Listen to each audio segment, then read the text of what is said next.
দর্শক ব্রাক ডান 2 যেটাকে আজকে কর্তন করা হচ্ছে।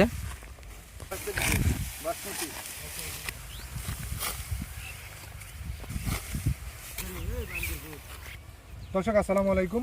আমরা আজকে আসছি গোবিন্দপুর, এটা বুড়িচং উপজেলা, কুমিল্লা জেলা। তো আমরা একজন সম্মানিত কৃষকের সাথে কথা বলবো ব্রাক ধান 2 নিয়ে। এই ধানটা ব্রাক কর্তৃক বাজারজাত করা হচ্ছে, ব্রাকের নিজস্ব উদ্ভাবিত উপসি জাতের ধান।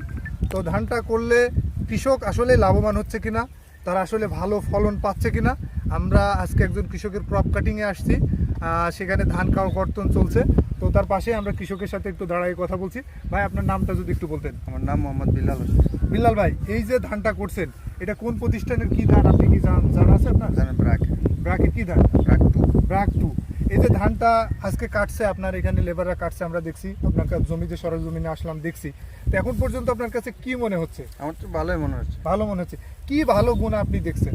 এখানে চিটা কম, যা আছে 100% দানা হয়েছে, এখানে কোনো চিটা নেই। আর এই ধানের একটা স্পেশাল বৈশিষ্ট্য আছে, সেটা হচ্ছে সুগন্ধি। সেটা কি পাচ্ছেন?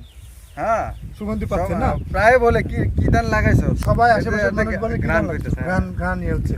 আর অন্যরা কি এই ধান থেকে করতে চাচ্ছে না, কি অবস্থা, আপনার কি বলে তারা? হ্যাঁ, সবাই বলছে বীজ কোথা থেকে আনছেন? ব্রাকেট থেকে আনছেন। কিন্তু এই ধানটা আগামীতে কি করবে মনে হচ্ছে কৃষকরা? হ্যাঁ, ইনশাআল্লাহ। আপনি এই কতটুকু জমিতে করছেন ধান? আমি 28% ধান আপনি করছেন। আমার আবার এই চারা আমি দিয়েছিলাম 4 কেজি ধানে।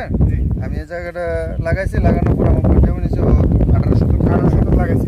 এখন এই যে আপনি 28% লাগাইছেন, এইখানে আপনার প্রতি এই 28%-এ আপনি কতটুকু পাইতে পারেন আশাবাদী এখন পর্যন্ত? আমি আশা করতেছি 15 থেকে 16 মণ। 16 মণ, অর্থাৎ 28% শুকনো উপরে পাবেন আপনার আশা। তো ঠিক আছে, আমরা আসলে একটু কথা বললাম কৃষকের সাথে। আমি একটু বলি কেন কৃষক করবেন এই ধানটা করবেন মূলত কয়েকটা কারণে। প্রথমত ফলন ভালো, অল্প সময়ে ধানটা আসে, আর এর সাথে রোগ ব্যাধি কম, এবং চিটা, কৃষক বললেন চিটা কম। আর এত চিকন ধান হওয়ার পরেও, এই যে পাকার পরেও ঝরছে না, ঝরে পড়ে না, এটাই হচ্ছে এর আসল বৈশিষ্ট্য। আর দিন শেষে আপনারা যারা ধান চাষ করবেন, আপনাদের মূল টার্গেট লাভবান হওয়া। ইনশাল্লাহ ব্রাকের ধান চাষ করলে অবশ্যই লাভবান হবেন, দেশ এবং জাতির উপকার আসবে। আসসালামু আলাইকুম। আপনি কই? ওই যে